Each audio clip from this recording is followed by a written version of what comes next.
ini kita akan belajar tentang rukun iman. Rukun iman. Rukun iman ada 6. Rukun iman pertama, beriman kepada Allah. Kita harus beriman kepada wujud Allah. Beriman kepada rububiyah Allah, yaitu meyakini bahwa Allah adalah satu-satunya Rabb yang mencipta, pemberi rezeki, pemilik, dan pengatur alam semesta. Allah satu-satunya yang berhak kita ibadahi. Segala ibadah hanya boleh ditujukan hanya untuk Allah semata. Beriman kepada nama dan sifat Allah yang ditetapkannya untuk dirinya dalam Al-Quran dan Sunnah Rasul, tanpa melakukan tahrif atau diselewengkan, tanpa ditaktil atau penolakan, tanpa ditakyif atau menyatakan hakikat, dan tanpa ditamsil atau memisalkan dengan makhluk. Rukun iman kedua, beriman kepada malaikat. Malaikat adalah makhluk gaib. Malaikat diciptakan dari cahaya. Malaikat tidaklah makan dan minum.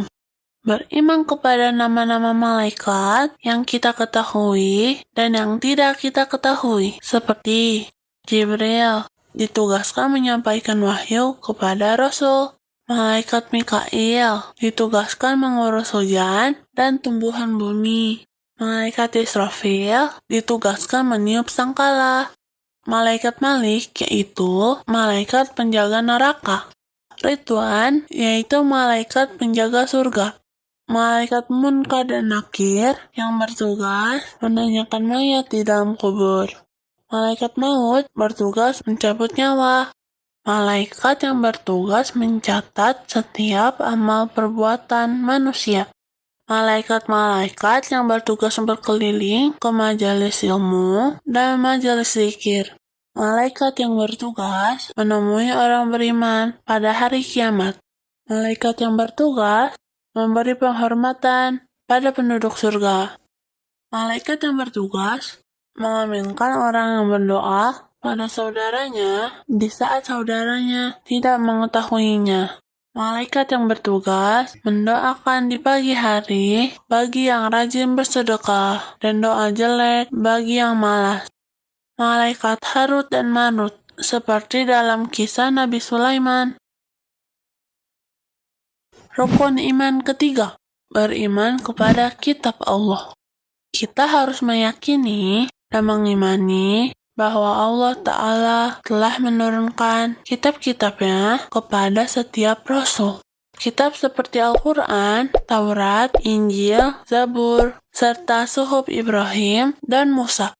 Dan Al-Quran adalah penyempurna dan menghapus semua kitab sebelumnya. Al-Quran adalah kalamullah, yaitu firman Allah dan bukan makhluk. Diturunkan oleh Allah lewat Jibril, kemudian ditanamkan dalam hati Nabi Muhammad SAW dengan bahasa Arab yang terang dan jelas.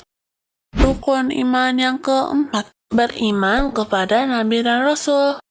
Nabi adalah seseorang yang diberi wahyu berupa syariat dan diperintahkan untuk mengamalkannya, tetapi tidak diperintahkan untuk mendakwahkannya.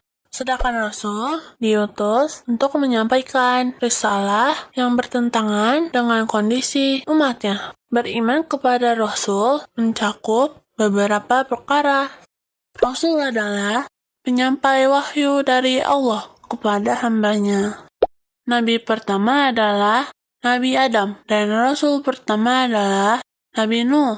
Rasul yang paling utama adalah dari kalangan ulul azmi, yaitu Nabi Nuh, Nabi Ibrahim, Nabi Musa, Nabi Isa, dan Nabi Muhammad. Semua para rasul menyerukan untuk mentauhidkan Allah dan meninggalkan kesyirikan. Walaupun syariatnya berbeda-beda, kita harus meyakini bahwa Nabi Muhammad SAW adalah penutup para rasul. Tidak ada lagi nabi setelah beliau. Nabi Muhammad adalah penghulu para rasul, yaitu rasul yang paling utama, pemegang kunci pintu surga pertama kali, dan umat Nabi Muhammad yang pertama kali masuk surga.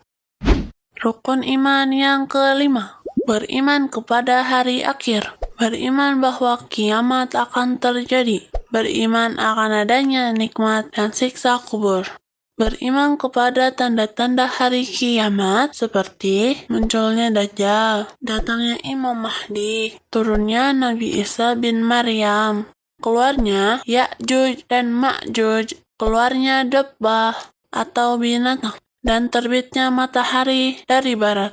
Beriman kepada ditiupnya sangkala, syafaat, hisab, mizan, atau timbangan, pembagian catatan amal, al-haud atau telaga, as-sirat atau titian, surga, dan neraka. Juga beriman kepada disembelihnya al-maut. Rukun iman ke-6, beriman kepada takdir. Kita harus mengimani bahwa Allah mengetahui segala yang terjadi di alam ini. Segala sesuatu telah dicatat oleh Allah. Apa yang telah Allah kehendaki pasti terjadi. Yang tidak Allah kehendaki tidak akan terjadi. Segala yang ada di alam ini adalah makhluk yang diciptakan oleh Allah Ta'ala. Ada yang hasil perbuatan Allah, seperti turunnya hujan, tumbuhnya tanaman, dan ada yang merupakan perbuatan hamba-Nya. Nah, teman-teman, itulah pelajaran kita kali ini. Sampai jumpa di pelajaran selanjutnya. Wassalam.